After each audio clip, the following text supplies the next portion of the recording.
Hello everyone. This video is going to focus on a very important issue that we have certainly come across in our game development in my class at school. So if you're watching this from my class, we may have already spoken about this slightly. If you're watching this from somewhere else, hopefully this is useful to you. But it's following on from where we've just recently been able to move between different scenes, or basically different levels, if you like, of the game. So here is the menu, the very basic play menu that we have, and our platform tutorial I've been working with, and we can go across and collect some coins. You can see the score going up in the side there, and I've just added in a very basic portal that when you enter that portal body, you're transferred to the next scene, or the next level in this case.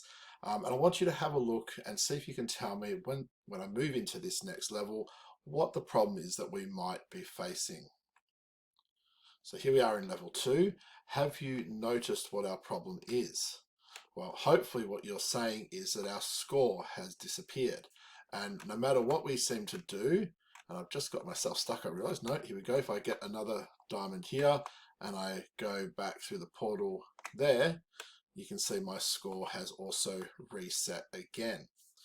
And this is simply for the fact that the way we're moving between scenes, in this case levels, basically whenever you load a new scene, that scene erases essentially the previous one, and that includes all the variables and values and so forth that were currently being stored. And in our case, the score is being stored in a variable called score. And every time we change scene, essentially we make a new variable called score, and it starts at 0 again, and we begin from scratch. And that's certainly not very useful in most game situations. We usually want the score to follow the player through all the levels. We might want things like health and weapons that we've picked up, and power-ups, and a number of other things to be able to flow through level to level for our player. So having them disappear essentially every time we change a scene is a problem. Now, there are several ways you could approach this problem, but the most common way is to make these sort of things into what we might call a global variable. So instead of being local or only available to the scene that they were made in, they become global, or something available to all scenes and all methods and all parts of your game. Now, there are pluses and minuses to this method, and we're not going to go into those here. Suffice to say that the global variable is the most common and easiest way right now to have something like our score follow us from scene to scene. Now, in Godot, we talk about that in a term called a singleton, which is basically supposed to be a special scene that you can create that can hold things like variables that are going to be global and can therefore be accessed from anywhere else in your game, so from any scene that you load. So let's have a look at how we might go about that. So we'll close the game and we'll have a look. So we're going to need to make a new scene. So let's create a new scene using whatever method you like. I'm literally just going to make it a node because it's not going to do anything other than hold some code. And to start with, it's just going to hold a variable. Later on, it could hold some other methods for managing some things, but for now, we're literally just going to hold our score variable. So with this node, I will rename it, and I'm going to call it globals. Globals. I forgot how to spell for a second there. So I'm going to call it globals, and I am going to attach a script to it. And again, I'm going to make sure that I am saving my scripts in the correct structure. So I do have a scripts folder that I'm going to save it in, and I'm also going to save this scene in my scenes folder for the same reason, just to keep everything nice and neat. So currently there is a globals, what am I saying? A global scene, sorry, and it has a script attached, and that's all it's going to really do for the moment. Now I'll go into here and I'm going to create my score in here. So I'm going to follow the example given up here, and that is to simply create a variable. I'm going to call it score. I'm going to do a capital S for this, actually, score. It's going to be an integer or a number, and it's going to be equal to 0 to begin with. That seems fair enough to me. Okay, so it's a variable called score, and it's an integer, and it's going to be equal to 0. Now, what I need to do, and this is the special part, if you like, is I need to tell Godot and my project that this global's scene needs to be a singleton. And I do that through the project menu up the top and project settings. And along the top tabs here, the second last one at the moment is called, sorry, what am I saying? Where is it? Oh, sorry, it's the fourth one. It's called auto load. Okay, so we're looking for the auto load option. Now I need to tell it the path to my globals scene that I just made, and I do that simply by selecting it. So go to my scenes folder and get my global scene. Okay, the name that I want to use. Now it'll default obviously to the name of the scene, but you can call it something else. And this name is important because this name is how it will be known throughout your program. So when you want to refer to it, you want to have this name. So you don't want to make it too long and complicated. It wants to make sense. Because of what I'm using it for, to hold global variables, I'm going to leave it as called globals, and I'm simply going to press add. Okay, so now it's going to make something that it's going to refer to as globals.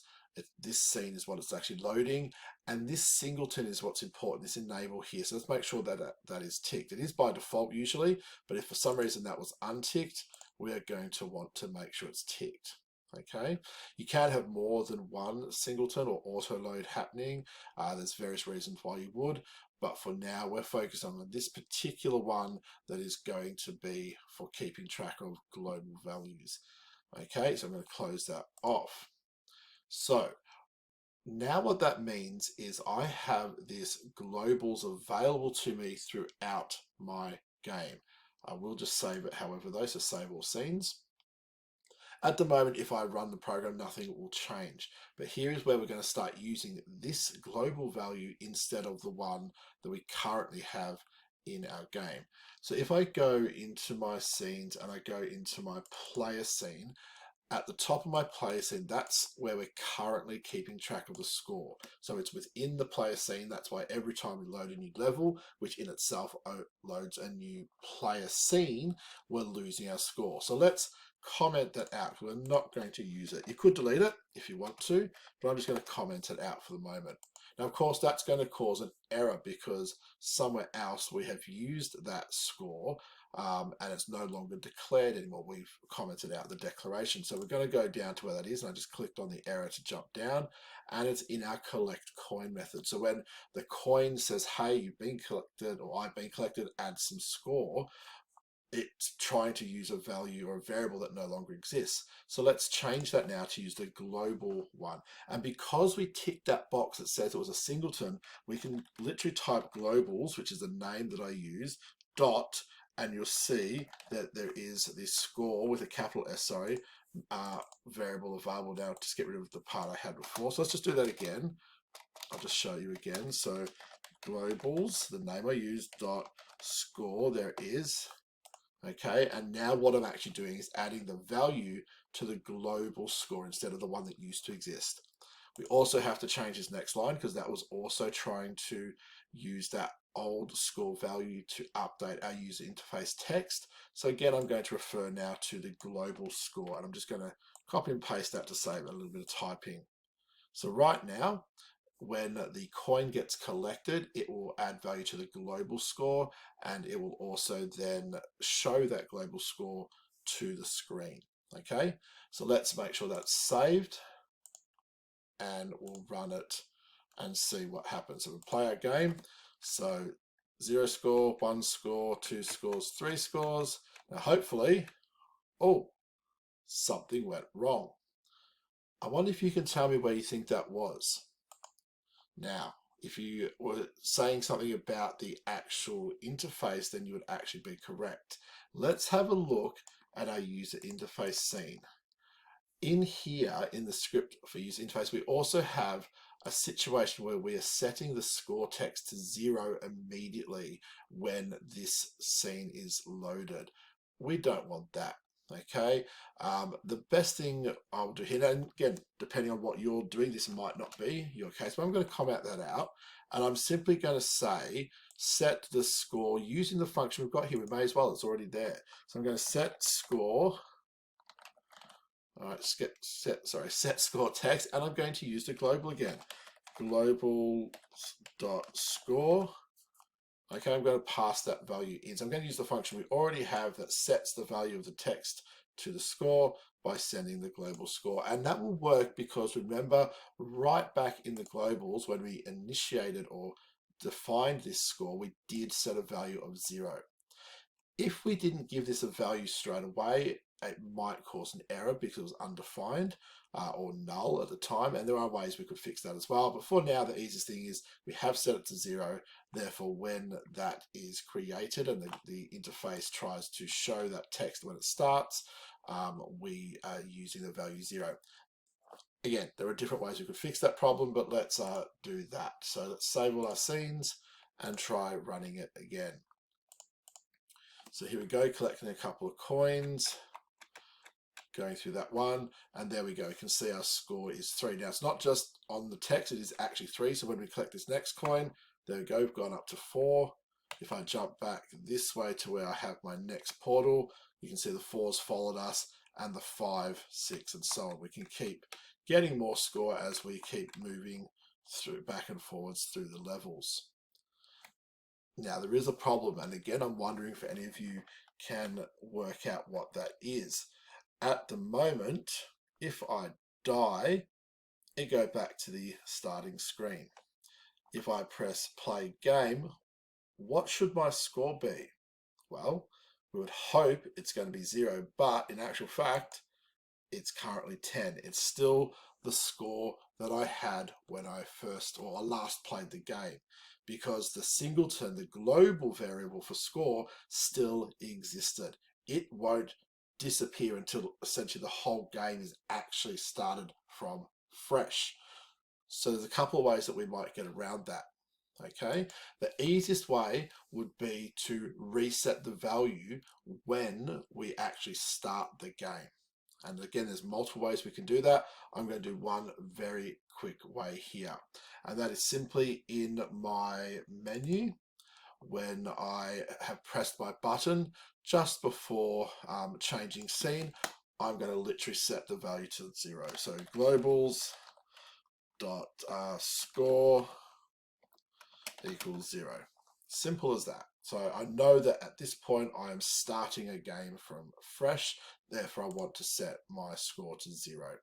So if we save that, we run our game, we should be able to see that working. So our score is 0, that's great. I will just collect a couple of coins. I'll make sure that it's working by going through the portal to get another score. At this point, if I collect a couple more, before if I have died now, my new score would be 6 when I start again. Let's see what happens. Nope, we're back to 0 because we have reset the score at a point where we know it should be 0. And that is the very, very basics of creating global variables or singletons that can allow you to keep values right through a gameplay. Okay, so very, very powerful. There are some drawbacks to it, but again, for our purposes at our level of learning, these are perfectly fine if you need to keep track of things across multiple scenes, across multiple gameplays even, and you need to then decide when and how to reset them. So I hope that is something that you can now bring into your game. At the very least, do something similar with your coins or your pickups.